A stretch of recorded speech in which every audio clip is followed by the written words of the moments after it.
అంత కేరింగ్ చూసుకునేది నా వైఫ్.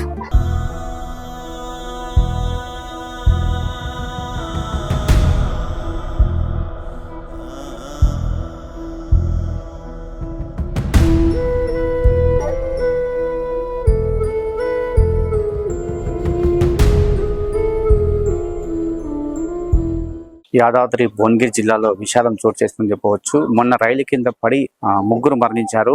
సాఫ్ట్వేర్ విజయ్ శాంతి, అదేవిధంగా వారి కూతురు కుమారుడు చేతన విశాల్ రెడ్డి. ఆ ప్రమాదం చాలా ఘోరమైనటువంటి ప్రమాదం చెప్పవచ్చు. ఎందుకంటే ఒకేసారి ముగ్గురు కూడా మరణించడం జరిగింది రైలు కింద పడి. ఆ సంఘటనపై ఆరా తీసినటువంటి పరిస్థితుల్లో యాదాద్రి భువనగిరి జిల్లా బొల్లేపల్లికి చెందినటువంటి సురేందర్ రెడ్డి బొల్లేపల్లిలో నివాసం ఉండేవాడు. అతను వృత్తిరీత్యా దుబాయ్కి వెళ్ళడం జరిగింది. వారి భార్య, అదేవిధంగా కుమారు, కూతురంతా కూడా చెర్లపల్లిలో నివాసం ఉంటున్నారు. అదేవిధంగా విజయశాంతి సాఫ్ట్వేర్ ఉద్యోగం చేస్తున్నారు. విజయశాంతి సాఫ్ట్వేర్ ఉద్యోగంలో ఒక మంచి టీం లీడర్గా ఉన్నారు. మరి ఒక అనుకోని సంఘటన, ఒక బాధాకరమైన సంఘటన. ఎందుకంటే ఏం జరిగిందో ఏమో తెలియదు, కానీ మరి రైలు కింద ముగ్గురు కూడా పడి చనిపోయినటువంటి పరిస్థితి. మొత్తం కూడా కుటుంబ సభ్యులంతా కూడా షాకింగ్ లో ఉన్నారు. ఆ ఇంటి వద్దే ఉన్నాం. వీళ్ళంతా కూడా చాలా బాధతో ఉన్నటువంటి పరిస్థితి. వారి యొక్క భర్త అయినటువంటి సురేందర్ రెడ్డి గారు, అదేవిధంగా వారి మామ, అత్త కూడా చాలా రోధిస్తున్న పరిస్థితి అని చెప్పవచ్చు. ఎందుకంటే ఒక్కరు కాదు, ఇద్దరు కాదు, ముగ్గురు మనమడు మనవరాలు బాధ కలిసి ఆయన మొత్తం కూడా షాకింగ్ లో ఉన్నటువంటి పరిస్థితి. ఏం జరిగిందని చెప్పి చాలా విచారిస్తున్న పరిస్థితి అని చెప్పవచ్చు. ఎందుకంటే ముగ్గురు చనిపోవడము, ఎందుకంటే ఏ కారణం చేత చనిపోయారు అనేది కూడా తెలియని పరిస్థితి. ఎందుకంటే మాకు ఎలాంటి విభేదాలు లేవని చెప్తున్నారు. ఖచ్చితంగా ఆమె దేవత అని చెప్పి మన సుమన్టి కూడా చెప్పడం జరిగింది. ఎందుకు ఈ నిర్ణయం తీసుకున్నారు, అదేవిధంగా ఆ కొడుకు కూతురు అంటే చాలా ఇష్టం వాళ్ళంతా కూడా నాకు. అయినప్పటికీ నేను దుబాయ్లో ఉద్యోగం చేస్తున్నాను. ఎప్పటికప్పుడు వారితో ఫోన్లో మాట్లాడేవాడిని. ఎప్పటికప్పుడు లాస్ట్ 29 నా బర్త్డే ఉండే, ఆ బర్త్డే కూడా విషెస్ కూడా చెప్పినటువంటి పరిస్థితి. నా కుమారు, కూతురు, అదేవిధంగా మా భార్య అని చెప్తున్నారు. అదేవిధంగా విజయశాంతి వాళ్ళ అమ్మని అడిగినప్పుడు కూడా అదే చెప్తుంది. నేను ఆఫీస్కి వెళ్తున్నాను రాత్రి, ఎందుకంటే ఆమె సాఫ్ట్వేర్ కాబట్టి రాత్రి ఉద్యోగం వెళ్తున్నారని చెప్పినటువంటి పరిస్థితి. అదేవిధంగా మనమరాలు కూడా తీసుకెళ్తారని చెప్పి వాళ్ళు అనుకోలేదని చెప్తున్నారు. మరి ఆ ముగ్గురు కూడా గట్కేశ్వర నుండి చెల్లపల్లికి వెళ్ళేటువంటి గూడ్స్ రైలు కింద పడి చనిపోవడం అయితే బాధ కలుగుతుంది. నిజంగా ఒక సంచలనమైనటువంటి వార్త అని చెప్పవచ్చు. ఎందుకంటే దీనిపైన పోలీసులు విచారణ చేస్తారని చెప్పవచ్చు. ఎందుకంటే ఏ కారణం చేత చనిపోయారు, మరి ఇక్కడ కుటుంబంలో అడిగినప్పుడు అయితే ఏ కారణం లేదు, మాకైతే ఎలాంటి గొడవలు లేదని చెప్తున్నారు. అదేవిధంగా ఎలాంటి సమస్యలు కూడా లేనటువంటి పరిస్థితి అని చెప్తున్నారు. అయినప్పటికీ కూడా ఈ ఘటన మాత్రం ఒక సంచలనంగా మారిందని చెప్పవచ్చు. అలా భర్త మాత్రం సురేందర్ రెడ్డి కొంచెం షాకింగ్ లో ఉన్నటువంటి పరిస్థితి. ఎందుకంటే ఒక కుమారుని, కూతుర్ని, అదేవిధంగా భార్యను కోల్పోయాను. ఒక పదే అదే చెప్తున్నారు. భార్య చాలా దేవత లాంటిది, మనం మంచిగా చూసుకునే వాళ్ళు.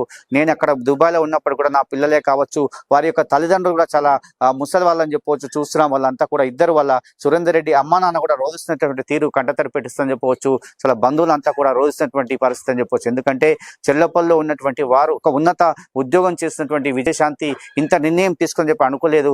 ఆమెతో పాటు కూడా కుమారుని, కూతుర్ని తీసుకోవాల్సినటువంటి అవసరం ఏం వచ్చిందో కూడా తెలియాల్సిన పరిస్థితి. ఎందుకంటే మరి ముగ్గురు చనిపోవడం అయితే చాలా బాధ కలిసిన విషయం. అది కూడా ఒకే రైలు కింద పడి చనిపోవడము నిజంగా బాధాకరమైన సంఘటన అని చెప్పవచ్చు. ఇంతవరకు అయితే వాళ్ళు షాకింగ్ నుంచి ఇంత బయటకు అయితే రాలేని పరిస్థితులు అంతా కూడా కుటుంబాలంతా కూడా రోధిస్తున్న పరిస్థితి కనిపిస్తుంది. ఇది మన గున్నాథ్తో శరత్, బీబీ నగర్. 29 వైఫ్ మాట్లాడింది, 27 పాప బాబు సంక్రాంతి హాలిడేస్ లో వచ్చినప్పుడు మాట్లాడారు. ఆ రోజు మార్నింగ్ 8:30కి తెలిసింది నాకు. ఏమని చెప్పారు సార్? ఫస్ట్ చెప్పారు ఓకే వచ్చేసి తొందరగా అన్నారు. మా బొమ్మడికి ఫోన్ చేశాడు, చెప్పలేదు ఫస్ట్. తర్వాత నేనే అడిగాను ఏమైంది, ప్రాబ్లం ఏంది, ఫస్ట్ చెప్పు. లేదు బావా, శాంతి చనిపోయింది, ఫస్ట్ ఒక్కరేం చెప్పారు? చనిపోయింది అని చెప్పాడు. అదే ఎందుకు ఇలా అయిందంటే రా బావా వచ్చినాక చూడు. అంతేగా నాకు మైండ్ బ్లాక్ లో ఉన్నది, ఏం చేయాలో అర్థం కాలేదు. తర్వాత ఒక 10-2 minutes తర్వాత ముగ్గురు చనిపోయారు అని చెప్పారు. ఆ టైంలో ఏం చెప్పాలో అర్థం కాలేదు. మీరు దుబాయ్లో ఉంటారు, వాళ్ళు ఇక్కడ ఉంటారు. మీ మిస్సెస్ కూడా మంచి ఉన్నత ఉద్యోగం సాఫ్ట్వేర్. మరి ఎందుకు సార్ ఇంత పరిస్థితి కారణం ఏంటి? అదే నాకు తెలియదు అండి ఏం జరిగిందని. అమ్మాయి మాత్రం వెరీ స్ట్రాంగ్. అమ్మాయి చాలా నాకు దొరికిన దేవత అనుకోవాలి. అంతే, ఫ్యామిలీ బాగా చూసుకుంటది, నన్ను కేరింగ్ చూసుకుంటది, పిల్లలు కేరింగ్ చూసుకుంటది, అన్ని బాగుంటది అమ్మాయి. అలా ఏముండదు, అందరితోటి కలివిడిగానే ఉంటది. మ్యాక్సిమం అమ్మాయి అంత వాళ్ళకి తెలియదండి అది ఏందని. పిల్లల్ని తీసుకెళ్ళి అట్లా ఆ విధంగా చంపుకోవడం అంటే అసలు ఎందుకు అంత దారుణంగా ఎందుకు ఒడగొట్టినారు? అది తెలియదండి ఏం జరిగింది అనేది. అంత అంతే ప్రేమ ఎక్కువ మమ్మీ అంటే పిల్లలకు, అంతే ప్రాణం ఓకే. పాపకు బాబు ఇద్దరికి. మమ్మీ లేకపోతే ఉండలేరు వాళ్ళు. 27 మాట్లాడింది ఆమె. ఐఐటి కోసం ఎగ్జామ్ రాయడానికి వచ్చింది. ఓకే. ఖచ్చితంగా కొడతా డాడీ ఈసారి ఐఐటి పోతానన్నా, కానీ బాబు ఎక్కడికి వెళ్ళిపోయింది. బాబు ఇప్పుడు మాట్లాడి బాబు సంక్రాంతికి వచ్చాడు హాలిడేస్ కు, ఓకే. అప్పుడు మాట్లాడాడు. చివరిగా మీ మీ వైఫ్ మాట్లాడినప్పుడు ఏమని చెప్పింది సార్? ఇంకేమన్నా ఏం చెప్పలేదు, నార్మల్ గానే మాట్లాడింది. నార్మల్ గా రోజు మాట్లాడేటట్టే మాట్లాడింది. అమ్మాయి ఫోన్ చేసింది, ఓకే ఏం చేస్తున్నావు అంటే ఇప్పుడు లేచాను అని చెప్పింది. సరే ఓకేరా, ఎట్లున్నావు, ఆరోగ్యం ఉందా, విశాల్ రెడ్డికి చేసావా, చెరికి చేసావా, వాళ్ళు ఎలా ఉన్నారు అని అడిగాను.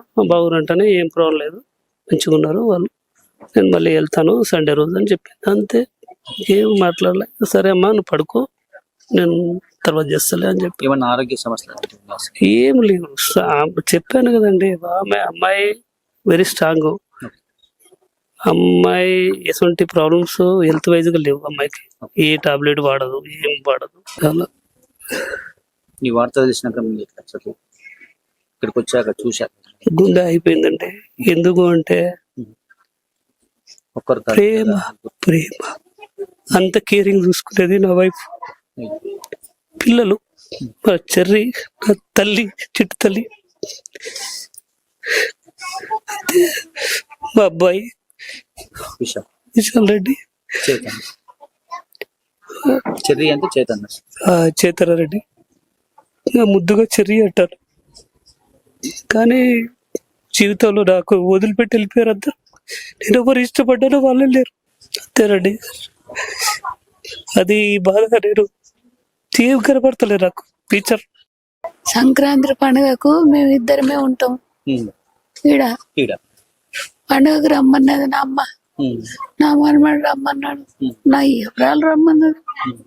కానీ మాకు చేత కాక మా ఆరోగ్యం బాగాలేక పోలేకపోయినాం నాయన. అంతే. మన్మరాలు ఎప్పుడు మాట్లాడారు?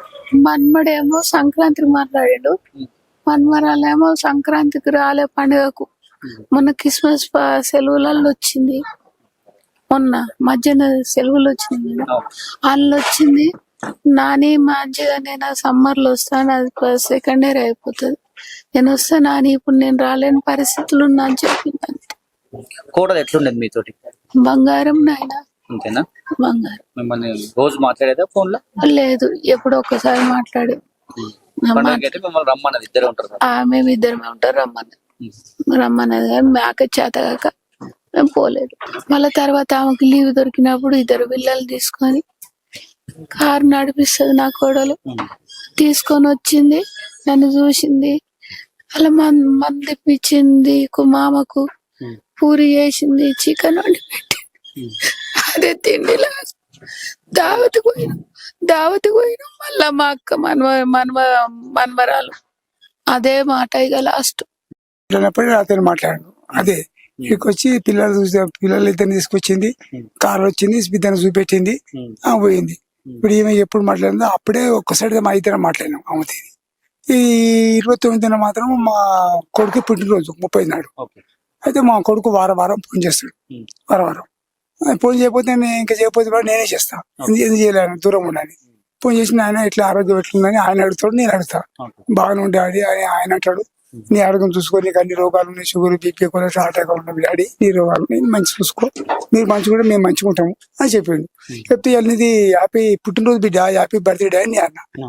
అంటే సేమ్ టు డే, మంచి సంతోషం డాడీ, హ్యాపీ బర్త్డే అని అన్నాడు. అని కట్ అవుతుంది ఫోన్ కట్ అవుతుంటే తర్వాత నైట్ ఫోన్ చేస్తాడు డాడీ అని. సరే నాన్న నైట్ ఫోన్ చేయన్న అని నేను సంటి రోగాలు గోళ్ళు వేసుకోవాలి కదా, ఆ రొట్టె చేసింది, టిఫిన్ పెట్టుకొని పోతుంటే నాకు ఫోన్ వచ్చింది. మా మిస్సెస్ దానికి ఫోన్ వచ్చింది. ఎవరో అంటే నువ్వు పుష్పని, ఈ సంగతి ఏదాలి అంటే సింగళవారి అది రండి మామయ్య అన్నది, అన్నయ్య అన్నది. సింగళవారి కదా ఎందుకమ్మా, సింగళవారి మీకు ఇప్పుడు అర్జెంట్ సింగళవారి ఎందుకంటే మీ కోడలు తెచ్చిపోయింది అన్నది.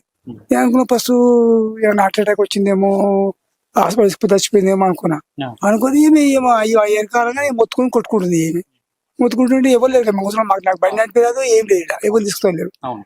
మొత్తుకుంటుంటే అందరు చుట్టుపక్కల అందరూ మా చెల్లెకు మా బామ్మ దీనికి ఉంటారు, వాళ్ళందరికీ అవును. చెల్లి దగ్గరనే ఉంటారు, 5 కిలోమీటర్ అంతా ఉంటారు. వాళ్ళకి ఫోన్ చేసింది, అందరు మేము వస్తూనే ఉంటారు అని ఇట్లా పోతే మీరు ముసలి అని వచ్చారు. మా చెల్లి కొడుకు సిటీలో ఉంటాడు. ఆయన పోయి ఏమైంది డాడీకి ఇట్లా అయింది అని నేను చెప్పిన ఆయనకు. ఆయన కారు పంపించాడు. డాడీ మీరు రాని వెళ్తా అంటే నేను ఆడ రింగ్ రోడ్ కాడ ఉంటా, మీరు రాని రాడు. కారు పోయి కార్లో కూర్చున్నాం. ఇంకా పోయి కాడికి వెళ్ళి రింగ్ రోడ్గా పోయినాం.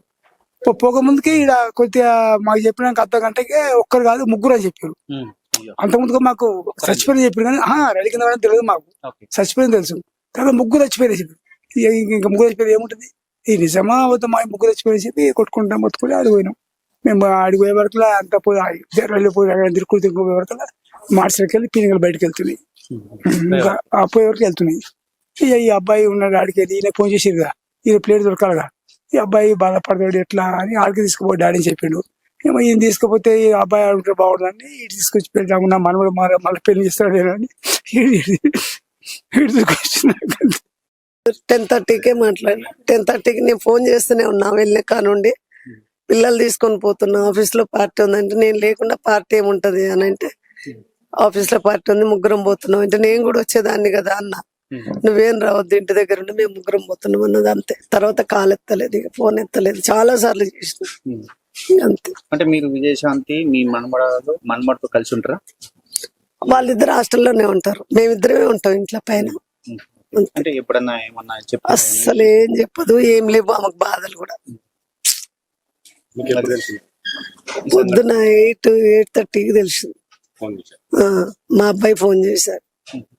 మరి రాత్రి ఎటుపోయిందని మీరు అడగలేదు? ఆఫీస్ ఉంటుంది ఆమెకు, ఆఫీస్ రోజు నైట్ డ్యూటీ ఉంటది, అట్లానే వెళ్ళిపోయింది కార్ తీసుకొని. లేకపోతే అసలు ఆమె ఎవ్వరి ఇంటికి పోతే ఎవరితో మాట్లాడదు, కాలనీలో కూడా ఎవరింట్లో ముచ్చట్లు పెట్టదు, అట్లాంటి మనిషి. ఇట్లా ఎప్పుడు మాట్లాడారు? ఆమె బుధవారం మాట్లాడింది, కాలేజీ తోలుతుంది వాళ్ళమ్మ, తాళం చేయి ఎక్కడ పెట్టినా తీసుకో అని చెప్పింది అంతే. ఇంక మళ్ళీ మాట్లాడలే ఎవ్వరు. అంత కేరింగ్ చూసుకునేది నా వైఫ్.